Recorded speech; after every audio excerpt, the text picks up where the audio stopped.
In English Lit, we normally do an introduction where we state what we already, what our argument is, like we make it really clear from the beginning.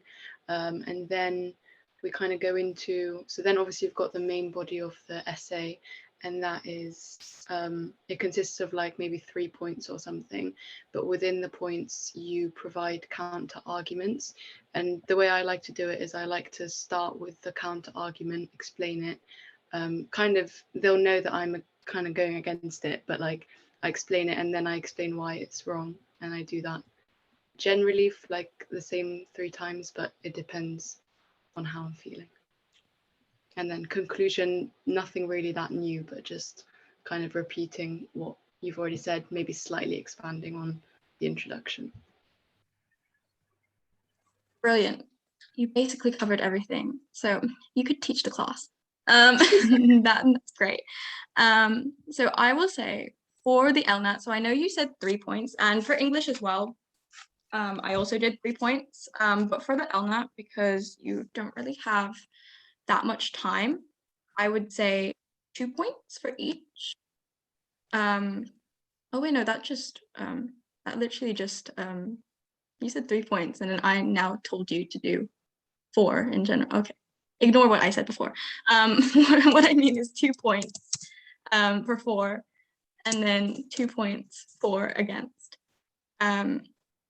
And what we will need is, so you'll get like a whiteboard in the exam, and what you can do is just blurt down everything that you've written, that you like all the points that you've got, and then pick like your 2 best for each side. Okay, Kelvin, you raised your hand. Yeah, I just wanted to say something about section B. So like, I would say, first of all, don't write as much essays. When you're closer to the exam, I would say give your essays to your humanities teachers. What I've done, I've only planned like 3 essays for 3 questions, primarily because of what I'm doing. It's just I'm trying to keep up with the news, because I feel like our question this year will be something very news related or something very COVID-19 related. So I'm trying to keep up with the news. Yeah, you know what I'm worried about. Yeah, I'm watching Sky News, Newsnight. Also, for the essay structure, what I do is that introduction, define any key terms in the question, or any key terms that you think should be in the question. Make sure you state your point. It should be quite brief, 2 points, because I think you only have 40 minutes. And then what I do for what I plan is that I make 2 points for, 1 point against, just so it shows that I'm favoring my side. And then for each paragraph, I'll have my positive point, however, contrast it with my negative, and I'll conclude my paragraph, and I repeat that for my points. Then my conclusion is literally a summary of what I'm doing. And I don't make it too fancy, because my language, like I do English literature as well, but I don't have that fancy vocabulary. But I make sure I will make sure when I hand it to my teachers that they know what my argument is. And I'll make sure I keep my paragraphs quite brief, and I keep it straight to the point, because that's what they like to see. If it's too lengthy or too waffly, I know people, I do English, don't worry, I waffle 24/7. But like, try to keep it brief and short, and just continue to plan your essays. And you find that you know quite a lot of knowledge already. Say if you don't need to know specific facts, figures, or whatever. You just need to know that kind of basic points. I'd also say for the more like generic questions that could pop up, I would say maybe research your point. Maybe research that question on Google. Say if you do an essay question, maybe research it on Google. Look at what other people say. Like when I did a question on, I think it was to marriage and homosexuality, I found out that I basically got all the points correct, because I kind of knew what it was. I was quite shocked by that, actually. But like, I would also just go check Google with your answers and see what other people said, and then you kind of just get different perspectives. Also include different perspectives as well. Yeah, that I definitely agree with that, especially yeah, the different perspectives bit, like read like the opinions on like Sky News or like the BBC, so then you can see like the different perspectives. But obviously you have to choose a side, like don't sit in the middle. Like my GCSE history teacher used to say something like, you know, if you sit in the middle then your butt will hurt or something like that.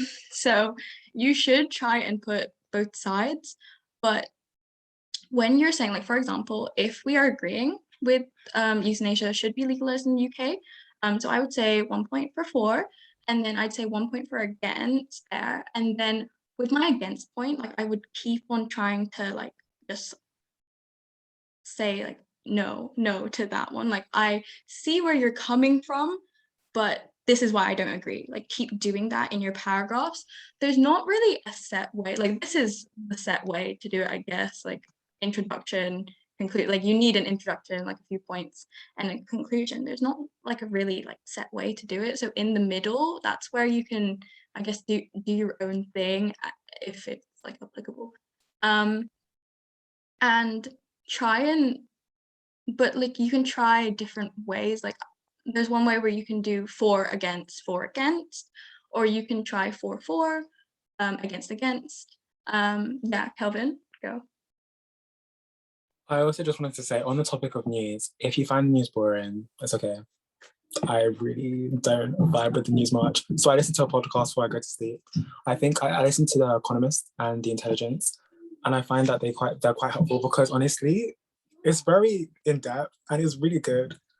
Don't bother taking notes if you're listening to a podcast, just listen to it because you're really not going to refer back to those notes again, if you get what I mean. So yeah, that's all I have to say.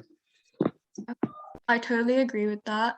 You don't really need to know like substantial facts. Like, you don't need to, you don't really need to know like literal like things like, oh, in the Netherlands, for example, everyone's like 90% happier because euthanasia is legalized. Oh, Anjali, did you have something as well? I just wanted to shout you out. We have a weekly news roundup that Dana does, and it's really good.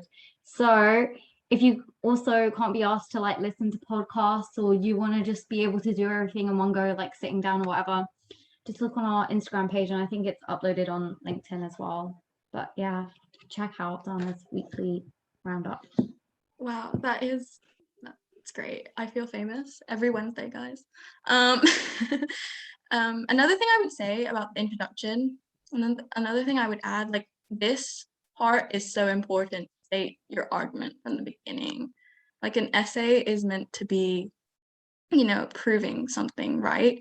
Also, another thing, you could try this. I mean, you don't really have to take like a unique introduction.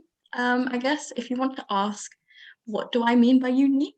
You could try like taking a really unique perspective. Like, maybe for this question, a unique perspective would be euthanasia should be legalized in the UK, as like the UK doesn't legalize it currently. Or a unique sentence starter.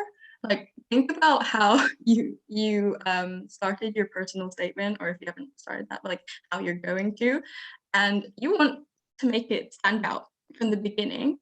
And that's what you're trying to do as well for the conclusion. Like, essentially, by the end of this, the examiner should not have questions. Like, they shouldn't have questions. They should be agreeing with you.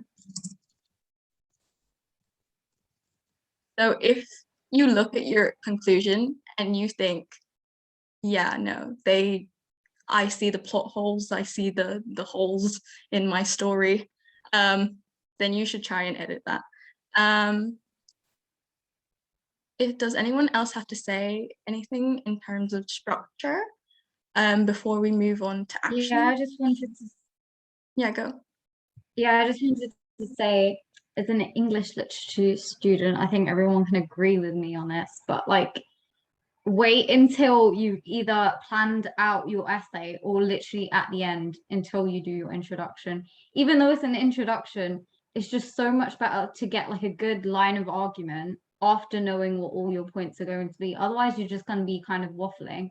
And like, I'll find like when you do an English essay, sometimes if you write your introduction first, or your line of argument or whatever, or your statement that you're going to make, you tend to stray from that because you find other good ideas while you're writing, while you get that like essay adrenaline rush. So if you do your introduction after, you know what you've included, and you know that you don't seem that you haven't even covered the point that you wanted to make in the first place. Yeah, definitely. I agree with that as a fellow English student. I do. The essay adrenaline rush is real. So if no one has anything else to say, I think we should try and do this, try and plan out this question. So I'm gonna leave it up to you guys. I will just be typing. I will not talk. You know, this will be the first time in a long time. I will not talk. I'll even mute myself. Go. Introduction. Start us off. Are we discussing it first or are we brainstorming? I am brainstorming here on here. Shout out, literally shout out what you want me to say as like a plan, like what you want me to write down as a plan for the intro. Anyone? Should we start with listing pros and cons like you suggested? Oh, that's so true. earlier? So sorry. I literally contradicted what I just said. It was just a good idea. Yeah. I don't know why I did it like that. Literally, yeah. How rude. You go, Layla. Did listen to my advice. I know, literally. I'm sorry. I don't know why I did it in order, but yeah, let's go for, like in my head, I was thinking like, let's go. Just ignore what I just said. I'm tired, guys. It's fine. Okay, 4 points. Shout it out, please. Or put it in the chat box. So Like it's your Pro free will, I see. basically what I was gonna say as well. Yeah. Like autonomy and stuff. Yeah. Let me keep going. Saving costs from life machines.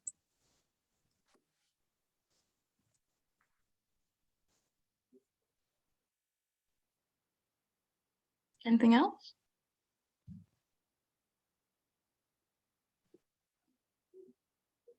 I think I will say, I remember from my one when I did this, this is quite the Christian argument.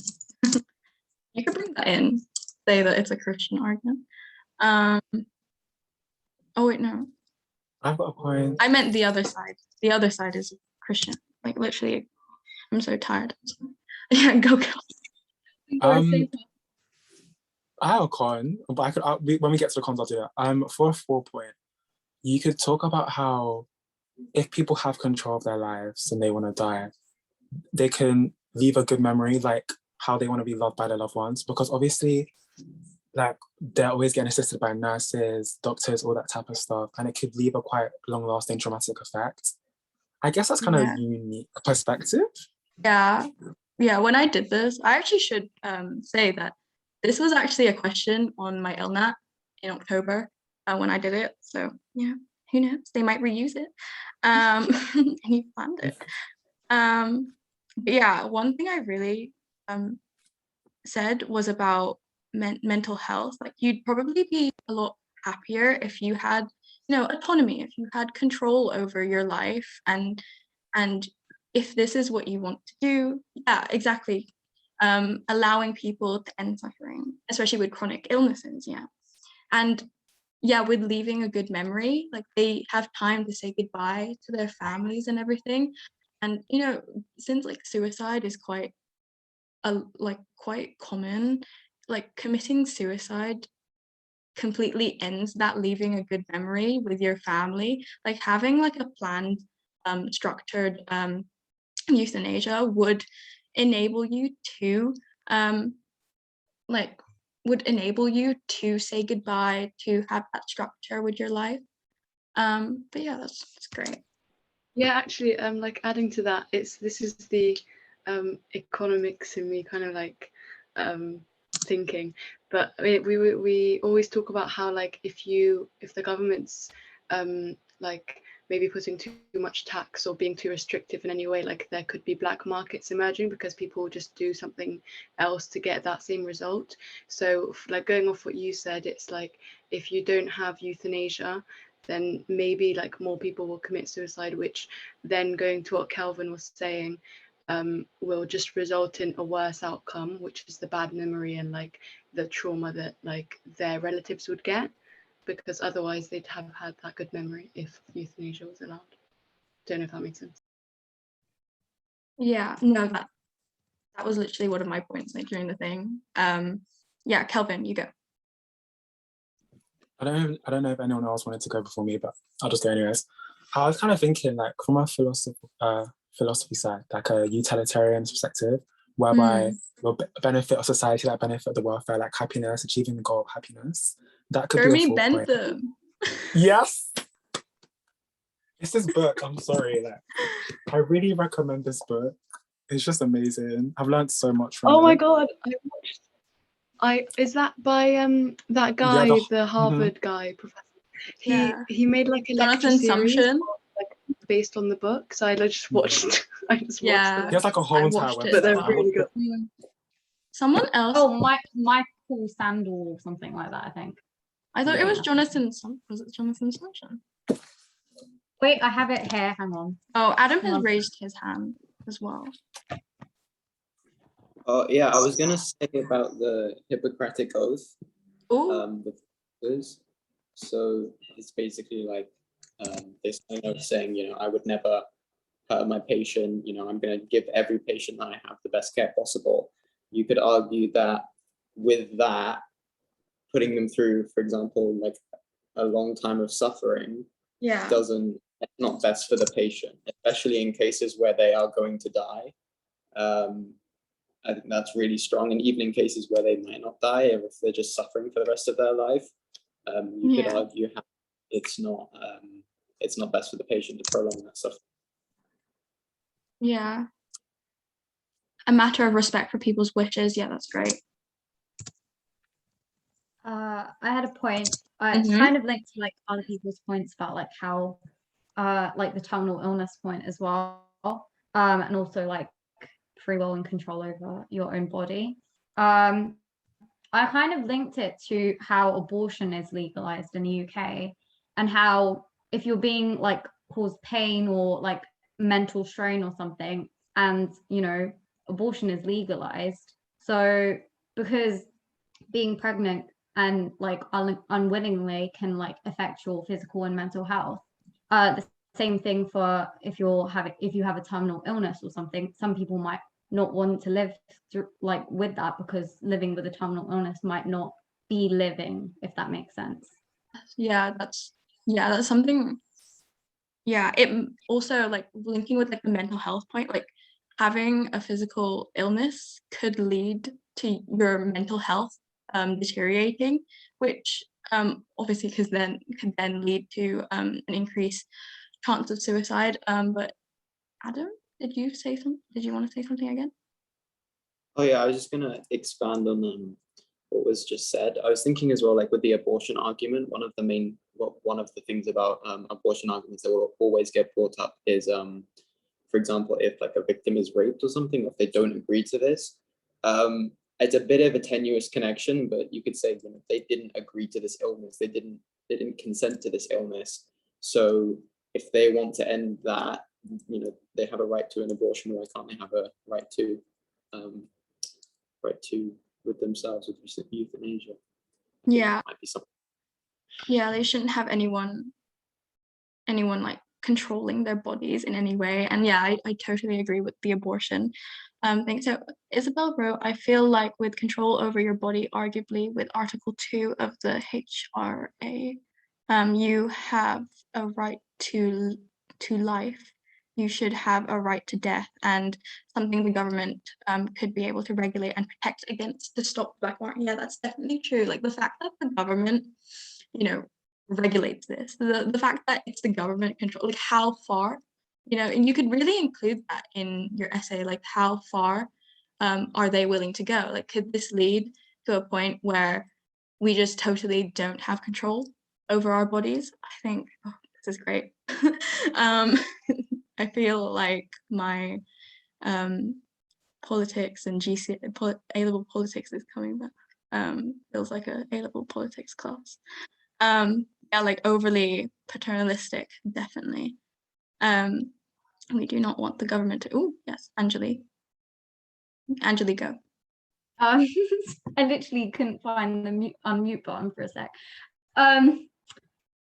In relation to what you said earlier about like how it can affect people's mental health, the way that it could like regulate, like try and reduce suicide rates, but also if that person doesn't commit suicide and they carry on living with really bad mental health circumstances, it could lead to them like abusing drugs or like alcohol. So it could lead to other problems like that. Yeah, as well. more like illegal activities.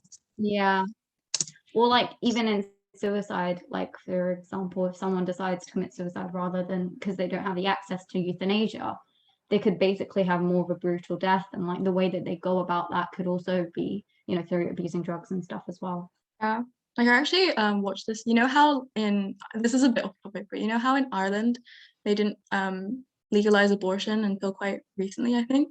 A lot of women would go and they'd go across the border and they'd try and get themselves aborted. They tried to get their babies aborted, and it was in unsanitary conditions. It was with someone who wasn't even really a doctor or a nurse, and it was just like they could have infections that could lead to more trauma as well because of the conditions that they're in. Yeah, that's a bit. It's basically like how it was in like ancient times with like backstreet abortions and things like that. So Also, yeah. like Although it's a that problem in fear- America right now as well, people travel across like states to get abortions and stuff as well. Yeah, it's so bad. Like the fear aspect as well could affect you both mentally, physically. Just I could go off. But I saw someone had their hand up. Isabel, yes, go. So basically, this is going to sound really horrible, and I do not believe in the comment I am about to make, but I do sociology at A-level, so we talk about this quite a lot. So I feel like euthanasia, like there is, I don't know, I guess from like the government's point of view, they're cutting a lot of care for the elderly, and the elderly, we have an aging population, so they're becoming almost a burden, which I hate saying that, but essentially that's how they're seen, and they're cutting budgets from like care homes and stuff, and you know the NHS is really like stretched, especially at the moment. So I feel like, you know, the elderly who are perhaps suffering from long-term illnesses and that, if it was legalized, potentially could reduce the burden on the government, so it could help the government in that sense. That's actually a really good point. And I remember reading an article about that like the day before my exam, and it's actually I think it's quite a unique point because like the elderly might be forced by their family. This also sounds really bad. Like they might be forced by their family because they think that they're a burden to then get have like complete euthanasia. But I think that is actually an against point. So let's move on to the against point, and if everyone could put that in to the chat, or if anyone could unmute themselves. Yes, you go. Did you say my name? Yeah, I did.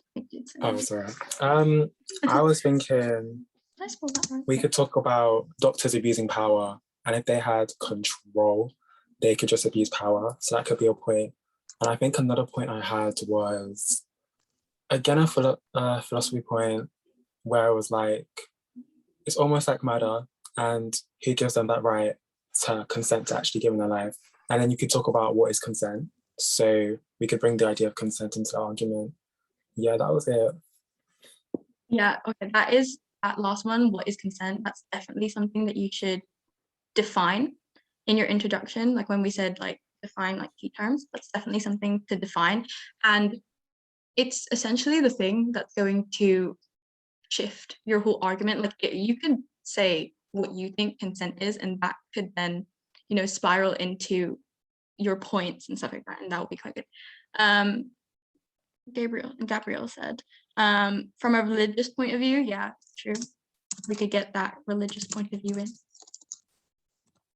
in. Patient may have reduced mental capacity, so aren't fully responsible for their decisions. Yeah.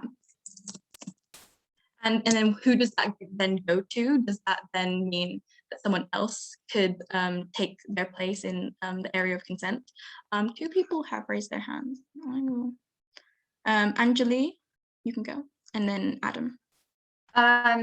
There's kind of links to like Kelvin's point of consent, but like it would be really hard as well because I mean I know it's legalized in certain countries, but then they'd have to be quite careful with like the staff and everything. Like there would be a load of training that would have to go into it.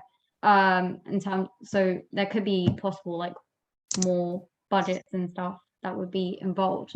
But also you'd have to know what constitutes as someone eligible for euthanasia, like who would be allowed euthanasia, who would be restricted from doing so, like are there limits or is it just completely like their free will?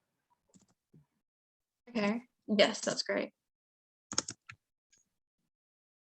Yeah, exactly, like who would be allowed, like that would then go on to government restrictions again, because who will decide, like will it be the government who decides? Because then that will just feed in. Oh, such a complicated topic. I love it. Adam, you go. Yeah, I had similar points to the first two that just came up about consent, and I was going to talk about as well, you know, what means is consent. So for example, like in rape cases, if a girl is either if a girl or anyone is unconscious in any time, or is, you know, like not fully, like could be intoxicated, so on, the consent might be different as compared to if she was fully so like non-intoxicated, I guess, sober. So that was one point. And then also like, where do you draw the line? Like if someone gets a flu and is complaining, does that mean that they can die? And then also just flipping my point on the Hippocratic Oath. Again, how is a doctor killing a patient caring for them? Yeah. Also, it's similar to suicide as well. Like, it just kind of passes the pain on. It doesn't actually cause any healing. It leaves people with the question: what if they've got better? What if they've done this? What if they've done that? And then also the person that does it might have problems with it. Like, yeah, that's it really.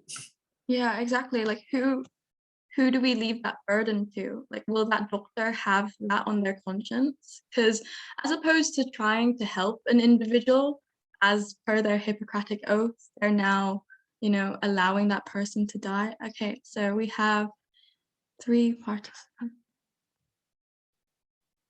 Anjali, are you going again, or is that your raised hand from before?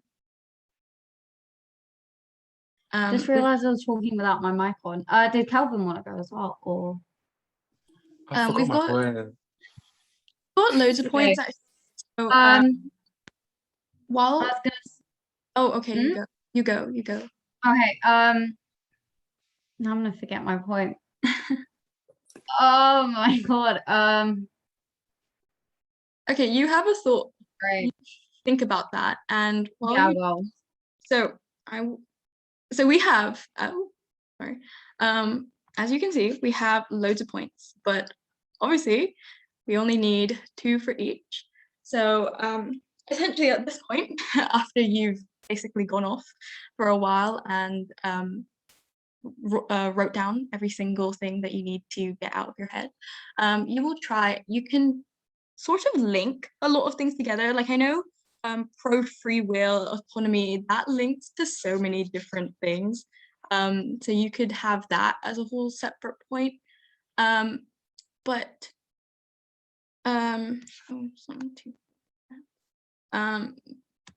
okay, but oh sorry, that just made me lose track.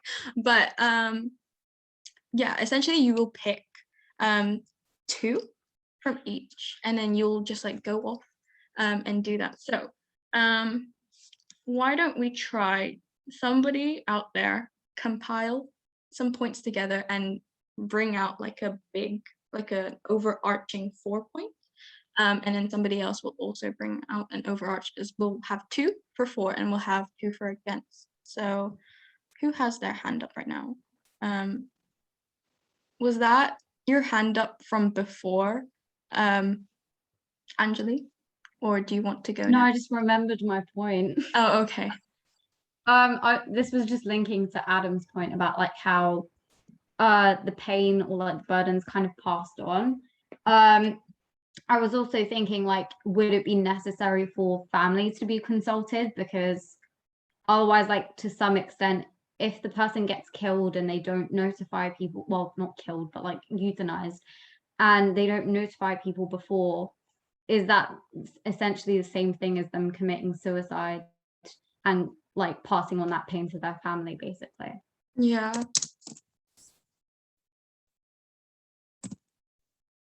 Okay, so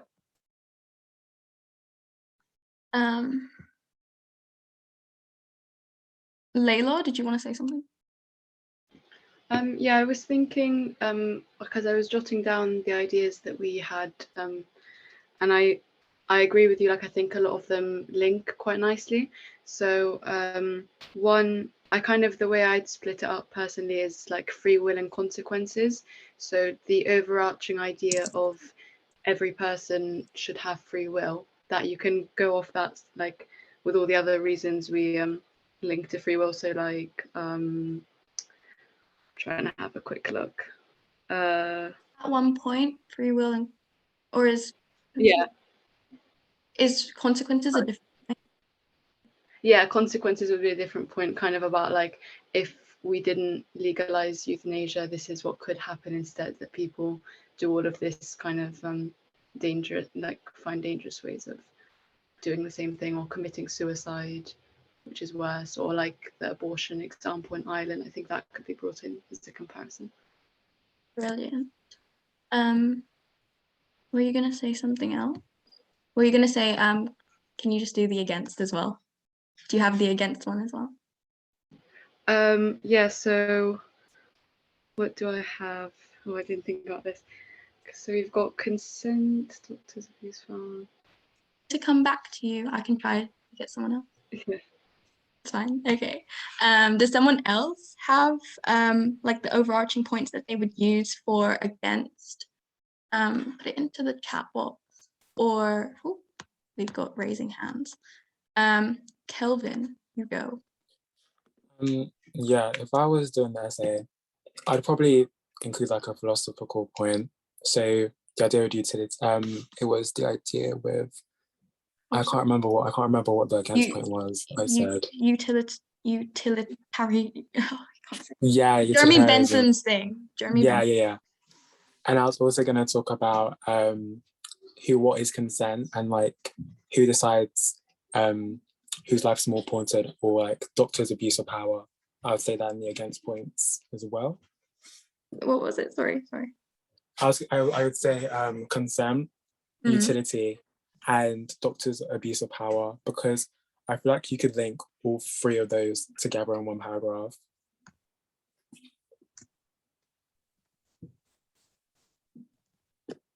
Okay, brilliant. Someone said in the chat, oh, Anjali, anyway, she can unmute herself. Oh. I mean, it's kind of like what you said basically, but like consent and doctor's abuse could potentially fall in it, but like mainly consent, in terms of like the restrictions, in terms of like all of the different things about like, oh, who counts as like what they should be allowed to be euthanized, and like the things about like whether the family should be consulted or not, like those could all fall within the category of restrictions for euthanasia. Yeah. Okay. Brilliant. Okay, so this is basically, does anyone else have anything to say before I like conclude this little essay bit? I was also just going to add like an idea I got when Kelvin was talking about utility. I think if you're using utility as an against, you could also go back on that and use it as a for, but going under free will, because I don't know if, like, I'm sure if you've read Justice, you're kind of familiar with Mill's idea that like, although he's a utilitarian, giving individuals some sort of fundamental rights or freedoms works in the best of the long term and like the big picture. So you could say that in giving individuals like free will to decide whether to live or die, you're kind of, you're doing the best for the greatest number in society or whatever. Okay, that's brilliant. Okay, so great. Okay, this was very interactive. That could link into free will as well, so it doesn't have to be like a separate point, is what I mean. Oh yeah, that's why I put it. Yeah. Like, Obviously, like do it however you feel best, but yeah. sorry. No, literally, it's fine. It's fine. This is basically what your little whiteboard should kind of look like. Obviously not as detailed because you won't have that much time in the exam. But you will pick your 2 best points. You know, you found like all your little points, and then you pick your 2 best, and then oh no. Can somebody talk while I get my charger? Yeah, I'll talk. So following on from what Dana was saying, she was saying pick your both 2 points, for and against. Obviously, don't forget to try and conclude each paragraph and try to do like in your 4 point, you do 4, put a spin on it, put an however, then conclude it. Your against point, you do against, put an however for the opposing side, and then conclude it. I'd also say, I think in the actual ultimate LNAT guide, it says 40 minutes for writing.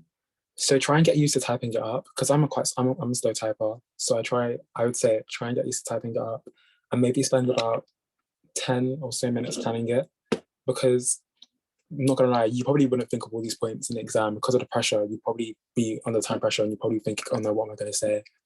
Because when you find out while you're writing, you usually think of more points anyways, and then you start to develop a logical argument. So I would also say that. And yeah, for the conclusion, just sum it up in a brief manner, but don't make it too brief, like 1 sentence. Because I remember reading a past example, and the examiner said it was too brief, and it should be brief to an extent, but not 1 sentence brief. Try and sum up your points, but also just reinforce your opinion again in that conclusion. Yeah, that's what I have to say. Unless anyone has any more questions about it.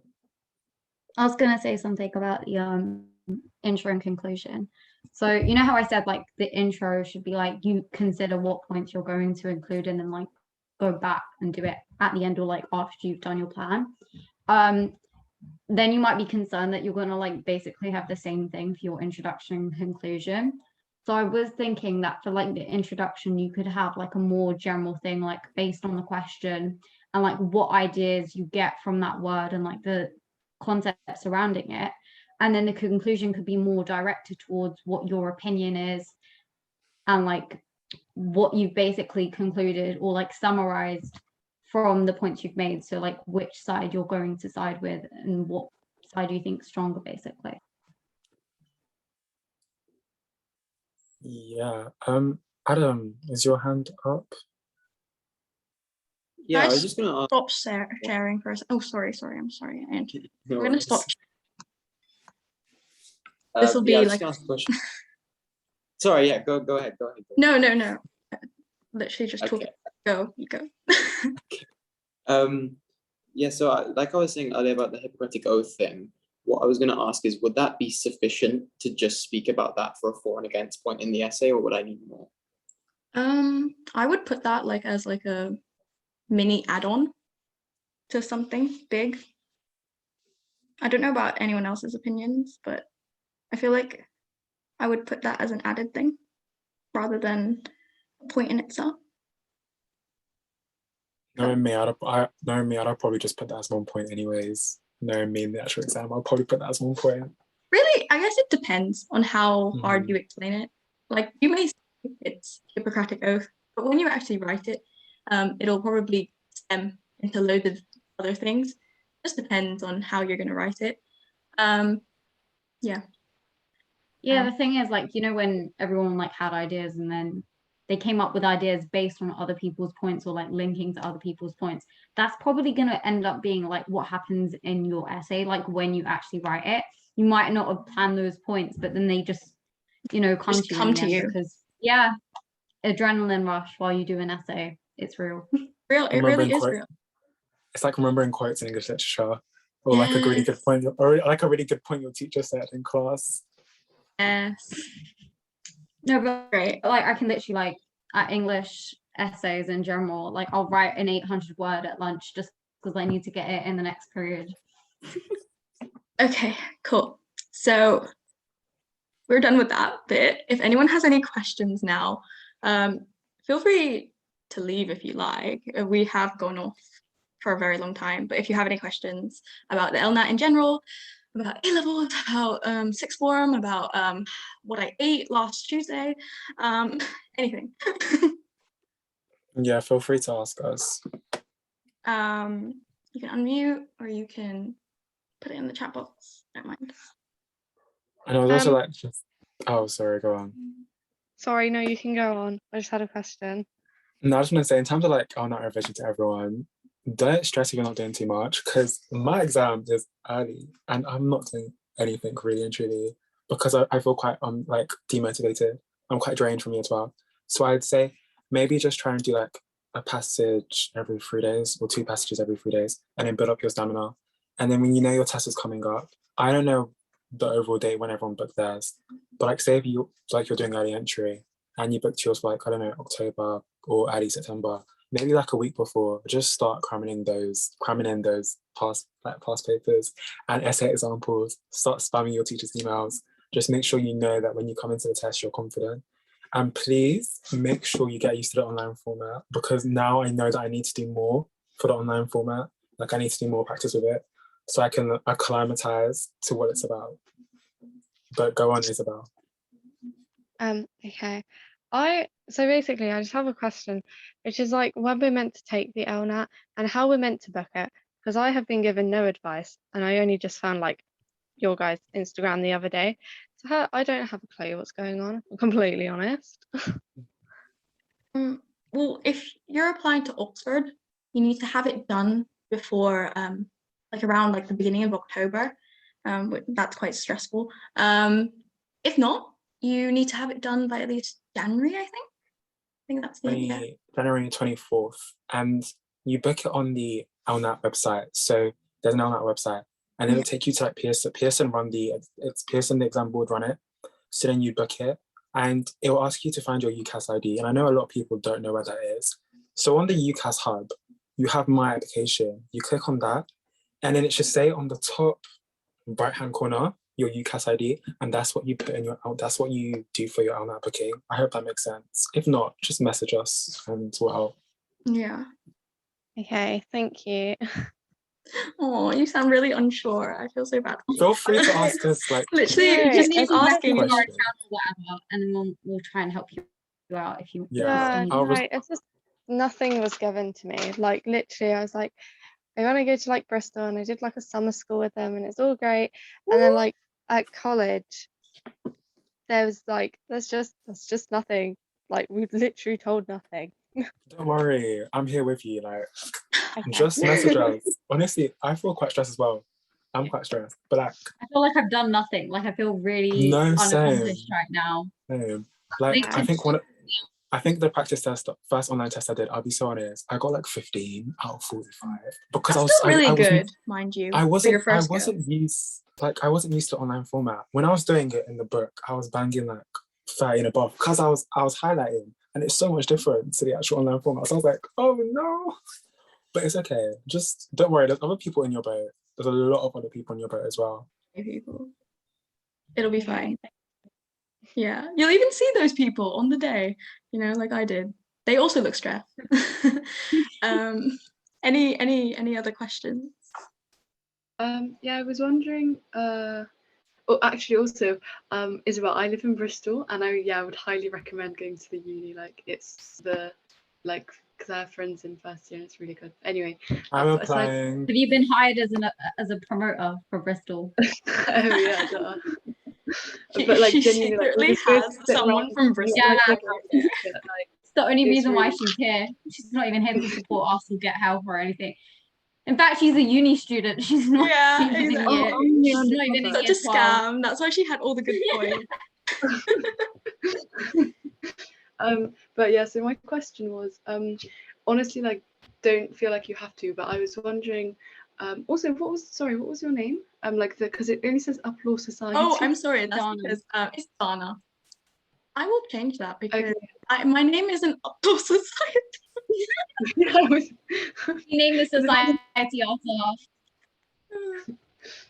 I was wondering if I was to send you an essay, like sometime, would you be able to have a look at it? Because obviously, like, you've had experience with that, and like that's kind of the part I'm most worried about, the essay. Definitely. I don't know if you have our Instagram, send it there. It's fine. Or Thank you you so much. type in the email. Yeah, cool. Thank you. Somebody I'll say. type it in, don't worry. Oh, okay. Can you highlight in the online format? No, you cannot. I'm sorry.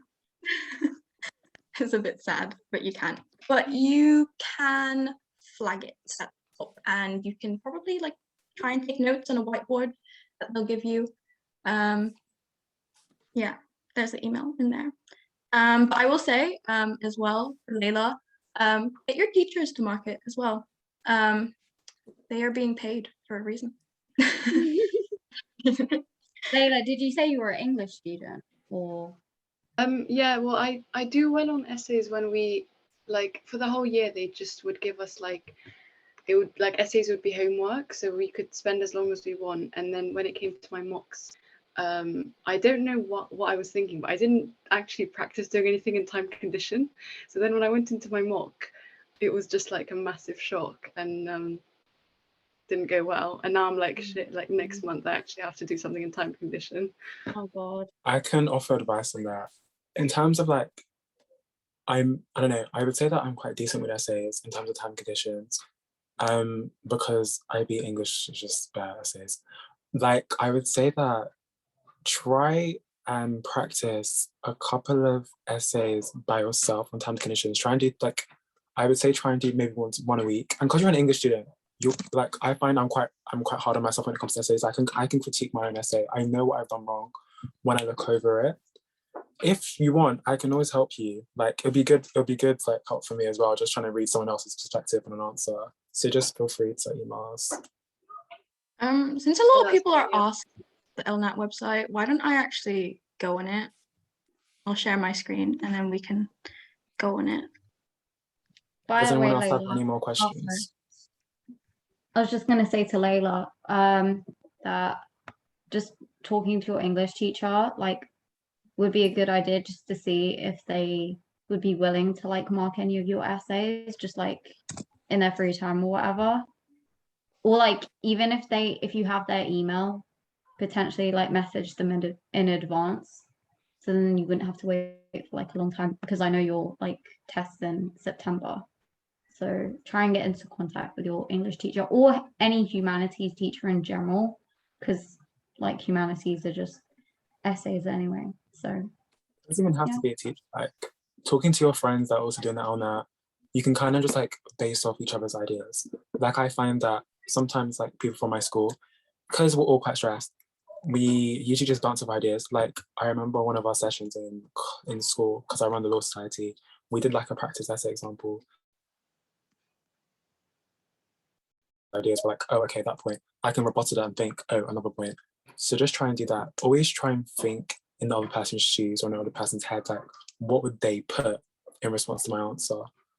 I need to take my own advice because I don't do that. But yeah, I don't do that. Okay, here it is. And here's the LNAT website. If you just type that in, on how to prepare, you can go down, and on the side here, there's practice tests. And if I'll just go on one little sample test, and I'll just get it up. And yeah, it should look like this. You know, it'll say you have 95 minutes and stuff like that. And then if you go, you know, it's actually kind of like this as well. It's really scary. It really asks you, like, are you ready? And oh yeah, getting trauma flashbacks from, oh, it's the one question thing. Yeah, it is the one question. Yeah, I think you were right. Yeah, no, okay. Now I'm having flashbacks, and yes, it was one question. But look, you can just literally, yeah, there. You can literally just skip through and look at all the questions beforehand. And here on the side, here's the flag for review. Oh, it's actually yellow here. There. And if I go to the very end, this might take a while. So someone ask a question. Adam has his hand up. Did you want to say something or? No, it does not want me to. I will click randomly. Yeah, Adam. Ask Yeah. Anjali. I just wanted to ask, I know it's not really LNAT related, but is there any kind of things that any of you would recommend reading, like law book wise, or any news channels? Oh, and Kelvin got it. Is I've Kelvin got gonna recommend I've letters got a to all wham book students? list. He is. He of, like, is. Yeah, I've got like He a book promotes list of them. law. Yeah, I've got like a book list of law books. So like I will try and see if we can upload that on the actual like LinkedIn page, or I'll just send it to you via Instagram. I have it if right anyone here. else wants Letters it. to a law student. Can write. Yeah, I and just there's have like the PDF that Kelvin sent me. there's a Oh, bunch of other books as well. I would say No, but that Kelvin, you know your book list. I like read it and it's really good. I think we should make a post for that because it is a okay, good thank list. you. I would also say don't read the generic books because you need to stand out in your passive statement. Because everyone will be reading Letters to a Law Student, Justice by Michael Sand, even though I'm talking about justice in my book, passive statement. Everyone will be reading those books. I would say find a book that no one else would read or niche type of thing. Find something that suits your particular interest. For example, oh yes. I'm talking about space law, which is actually hilarious because I don't know why I'm talking about that, but I now have an interest in it and media and law communications. So I'm looking at podcasts. I also recommend Gresham College. I'll type it in the chat. They have a bunch of like law lectures. They're amazing. They're amazing to me because I don't know. I just find them really interesting. I'd watch that. Law in Action, Godsend. The Intelligence. Again, that thing is amazing. I don't know, like it's just so good. And I've also heard about passive statements. That they like to see real world examples in your passive statement. They want to see how you can critique a case. There's this website, it's called the Bailey, where they have a bunch of legal cases and you can search so many up and you can find summary judgments and then you can put your own opinion and stance in it and be like, oh, I disagree with Lord whatever, or Judge whatever's opinion and stuff like that. I will try and find the website link to Bailey right now and put it in the chat, and I'll put in the chat the other stuff that I just said. I hope that helps. While you say that, oh sorry, am I interrupting you? No. Are you talking to me or Kelvin? I just wanted to say here It's fine, just go. the review screen at the end of the LNAT that you'll see. Obviously, I haven't answered all of them, apart from this one. And you'll see that since I flagged question 2, you'll see that it's there, and then you can literally just click on it and it will send you back. So yeah, I'll stop sharing and Anjali, you go. I just wanted to say this to Kelvin real quick, like in relation to like space law and stuff. I don't know if you've already like listened to this episode yet, but like in the Law in Action podcast on the e-scooting through the law thing, I think they do at some point, because they do like little segments, they don't do it just based on one topic, so it's not like in detail, but they do a bit on like space law. So I just thought you wanted to check that out. Yeah, I watch TED Talks. TED Talks are like an amazing plug. You'd be surprised at how much you learn from a TED Talk. Like I learned about restorative justice. I'm not sure if anyone actually knows what it is. Restorative justice is basically where I kind of like fell in love with justice in the law. So it's like, say for example, a criminal committing an offense, that criminal, he or she all day would like work in the community and the community decide whether he or she or they should have a lesser sentence or shouldn't even be given a sentence. And that was a way to reduce sentencing rates and incarceration rates. And I found that really interesting. So I'd also recommend TED Talks. And I'm going to link that Bailey website now. I agree with you about finding that niche. For me, it was wrongful convictions in criminal law because I did my EPQ around that. And yeah, and I read like loads of like niche books that other people probably would not have read about wrongful convictions. So then it probably, made it stand out. Adam, did you have a question? I saw your hand was up. No, all good. I was going to ask one small thing that just came to mind. I don't know if any of you really have anything to recommend here, but because I live in like a Muslim country, I was focusing on Sharia law and basically kind of the way that they do things is like, it's really harsh. So for example, in Singapore, if you litter, I think you get lashed 80 times. So I was basically looking at like if that is worth it, because like Singapore, I think has the lowest litter rate in the world. So it's like looking at that. But I was wondering if you guys had any recommendations, but it's kind of a very niche topic. So no, that's a really good idea, because that's the niche as you can get. I'm not gonna lie. Like, I know that loads of people, my teachers say don't do like the generic concepts like criminal law, because can't lie, criminal law is what I'm interested in. But loads of people will do criminal law. So like, try and spin your niche type of law into an international perspective and look at different legal systems and how they all contrast. I would say that's even a banging personal statement in its own. Yeah. So yeah, that's really good. That's a really good idea. I swear. I feel like a lot of people don't even know what that is. Yeah, I don't know what that is. Oh, it's like there's like the difference between like Sunni and Sharia in Muslims, and they have like different laws. It's actually going to be on next week's weekly news roundup. Oh, tune in. Bit of a plug. Does anyone else have any questions? To answer also what Adam was saying, I'm not sure if this would be relevant, but one of my friends recommended me this book once when we were talking, and it's called So The Righteous Mind, Why Good People Are Divided by Politics and Religion. And it's all about how like people across the world think differently and how that affects laws and stuff. So I think that could be relevant to you looking at, you know, a global outlook of like philosophy, because that's sort of what I'm into as well. So that's why No, I'm that's meaning to really read it. good. That sounds amazing. Yeah. No, it does sound amazing. Like obviously we're not legal professors or law professors. I would say whatever interests you, do it. Because at the end of the day, they want to see your opinion or your own, like, I don't know, argument in your personal statement. I think those the interesting topics that you, Adam, later and Adam have, they're really interesting. I would never have thought of that. That's a brilliant way to stand out. So I would say go for it. Yeah. Use the fact that you're an international student to your advantage. It gives like a whole new perspective. Like usually people who are international, they'll like talk about the laws of their like own country and how, you know, like that impact, and that'll just look really good compared to like a bunch of people just keep on like repeating the same, like, I really love criminal law, guys. Like I say that, although I talk about criminal law, but don't do what I did.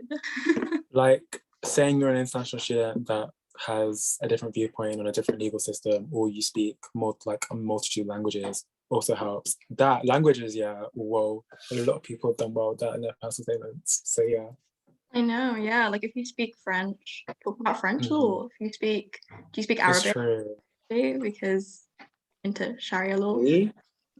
Arabic? Oh yeah, a little bit, but it's nothing extensive. Like I can say a few things, but it's not like how I can speak English, you know.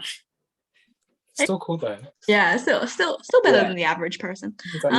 Yeah, if I have to pay the international fees, then I think I can definitely use that to my advantage. If you do, the international fees are killer. If you do like MUN, that's an amazing thing, because MUN, I never realized that the value of MUN, because you get to see so much international stuff.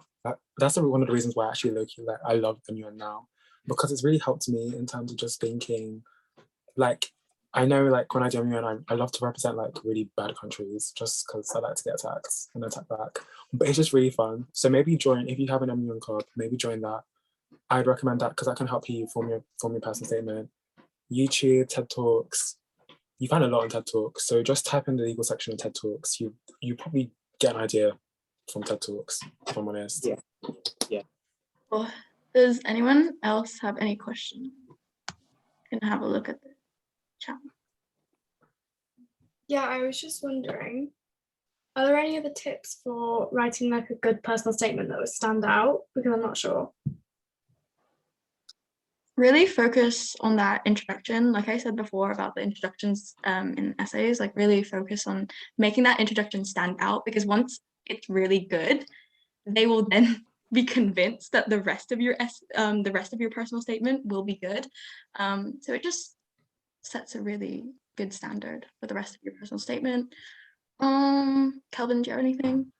I'll think about something else. I'm trying to think from what other people told me, because I'm trying to write my second draft. I'm just planning it so far. I would say, Whatever. like, I got one. Whatever you don't put in your personal statement, get your teachers to put in there. yeah, that's a really good point.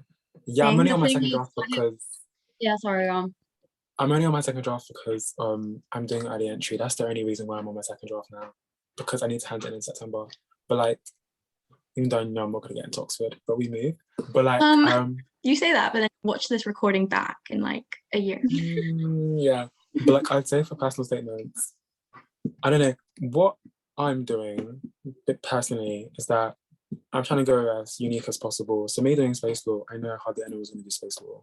And actually, because I did summer school with Linklaters and Big Voice London for space law, I learned so much from it. So it was I got a lot of like lectures from it as well. So I learned quite a lot.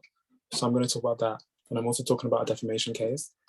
So I would say, but like, try talk about a case if you want to, or try talk about a law reformation as well. That could be really interesting if you're struggling with ideas. Yeah, another thing I would say is some people, I mean, I don't know if, but like some people might write about becoming a lawyer rather than studying law. Like this is just a little like admin thing. But like you should really show that you're passionate about studying law rather than like becoming a lawyer. Yeah, that's just and I'd also say try and demonstrate in your last statement, because it's what I've been told, try and demonstrate the skills that you have to be a lawyer. So for example, say I run the Law Society, I have communication skills, good listening skills. I can talk to different people from walks of life. I know how to base other people's ideas. I have critical analysis because I can formulate an argument because I'm an English student. Try and demonstrate that key skill and say, oh, that's a great attribute that I can lead into the law course. Oh, look at me. It's quite cool, right? So proud. Sitting here like a proud mom. Another thing. Oh, what was I gonna say? The proud mom just sent me. Was there, sorry, quick thing. Tasnia, she said she'd offer to read people's personal statements. So she really did say that. So like, and she said that. Just say that while she's not here. So she'll watch this back and she'll be like, I didn't mean it. But like, I feel like she'd be more than happy to answer any personal statement help that you guys need. Because obviously I'm a year 12, so I'm not really like the guru of personal statements, but you know what I mean, yeah. I was just gonna say, like, you know how Donna said like how the introduction is really important, but if you haven't done like a first draft yet and you're just like asking for advice on like how to start and you're struggling, then don't start with like the first paragraph, because sometimes it's just so hard to sit there and like put words into like paper or whatever. So either like do that thing where you find like a niche topic or something you're just really genuinely interested in, or like one of the super curriculars that you've done already that like you found really interesting. Like start with that if you're like struggling to like find something to write about. Yeah. Also, if you're applying to Russell groups, especially and especially like Oxford, like I think it's 70% academic and then like 30% extracurricular. So a lot of people do. Is it what is 80-20? Is it 80-20? Okay, 80-20. Yeah. One of them. And so a lot of people do worry about like how much like extracurriculars they need to do. Like they need to do like 10 extracurriculars, but you don't, and you won't have space to put it in. You know, I don't even have space for any of like the extra, because I'm on my second draft right now, and like you guys said, like if you don't have space for something, you need to put it in your teacher reference. I don't even think I'll have enough for all of the super curriculars I want to add to my teacher. There was like extracurriculars going on, but like you really need to care about those super curriculars, because those are the things that they'll look at, and those are the things that'll show your interest in law, and those might be the things that they'll ask in the interviews. Yeah. If you are sorry. I was going to say, pick the supercurriculars or extracurriculars that you think you're most passionate about. You don't have to read a book for law, to study law for your past statement. Honestly, you don't, because I find that reading books can be very boring. I can't even read one page. I wasn't literally switch off. That's why I like watching YouTube or a TED Talk or listening to a podcast, because it just sinks in more. So you really don't have to read a book. And don't stress too much about the personal statement. Yes, you are competing for a Russell Group uni. Yes, the fact that we're in the COVID times, it's going to be more competitive now because loads of students are taking gap years. So you will need to stand out. You will need to find a way to make sure that your personal statement is absolutely banging. I'm stressing about that as well, because I'm just thinking, how on earth am I going to stand out when everyone wants to study law? But have faith in your writing, have faith in your personal statement, have faith that you are amazing and that you will be good in a law degree. It will be hard, of course, but you know that because you want to study law and it's competitive. So yeah. Just amazing. Yes. By the way, I was just gonna say, don't take what I said to heart, like about the whole like super curricular thing. Like you don't have to make the whole thing super curriculars. I just have like loads of stuff that I'm like, you know, in denial about, like struggling to let go. So I've just decided to load it all on my teacher reference. But genuinely, like if you think there are extracurriculars that are like really relevant to like the skills that you're going to need, or you just need like some filler space and you can find a way to link the skills that you like, they're like skills that you can apply to studying law, or well, not as much being a lawyer, but like more focusing on like studying law, like so communication, like Kelvin said. I know law society is like a super curricular to some extent, but like other kind of team leadership skills and stuff like that, you can like speak about extracurriculars in your personal statement. Yeah, definitely. Like, yeah, the extracurricular bit is about seeing your personality and your interests. Doesn't necessarily have to be about law. Everything can link. Everything has transferable skills. They want to see you. They don't want to see a drone. Yeah. My question is not really related to the LNAT, but do you have any tips for studying / revising A-level history? Ooh, I just finished my A-level history, so I will say. So what did I do? So methods. I have this method where it sounds really hard and complicated, but at the beginning, but you could have zero personality. Okay, ignoring that. But what you could try and do is get a little piece of paper and blurt everything that comes to mind on like a certain topic. Like for example, I did the British Civil War on, I guess, like Charles I, and just blurt everything you know about Charles I into a mind map, and it'll often help to like cement your knowledge. Like there's this whole like science behind like active recall. Like I don't really know if you've heard it, but like you should check out like Ali Abdal on YouTube, and he has really good videos on like active recall, and he explains the whole science behind it. But like blurting is a really good method. Another thing for history is timelines, but my problem with timelines is for A-level especially, is that I can't fit everything into one. Even if it's an A3, I can't fit everything there. So what I would do, I would divide everything. I will, let me type it in. Yeah, I'm done.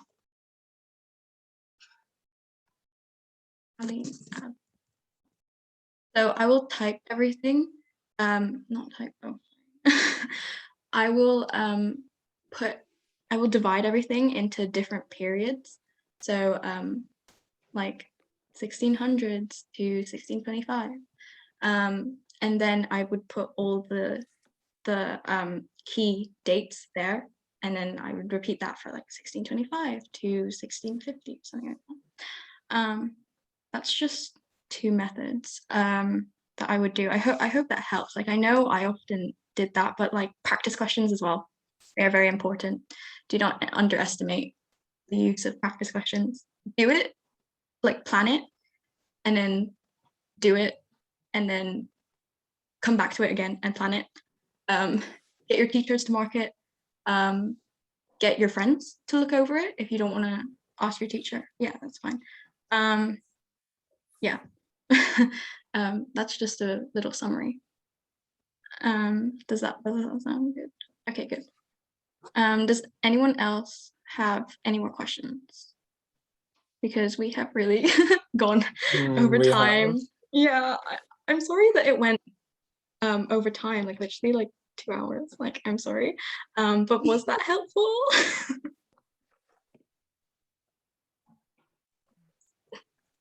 It was genuinely really, really helpful. Okay. Especially the interactive like practice with the multiple choice and the essay. And I think we bounced off each other a lot and had great ideas from you guys. Thank you. You all had great ideas. It was great. Yeah. I'm so happy that you guys were being interactive because I would have died from the awkwardness. If no one else has any. This was my LNAT practice for the week. I'm quite happy. My LNAT practice for the week. I will stop recording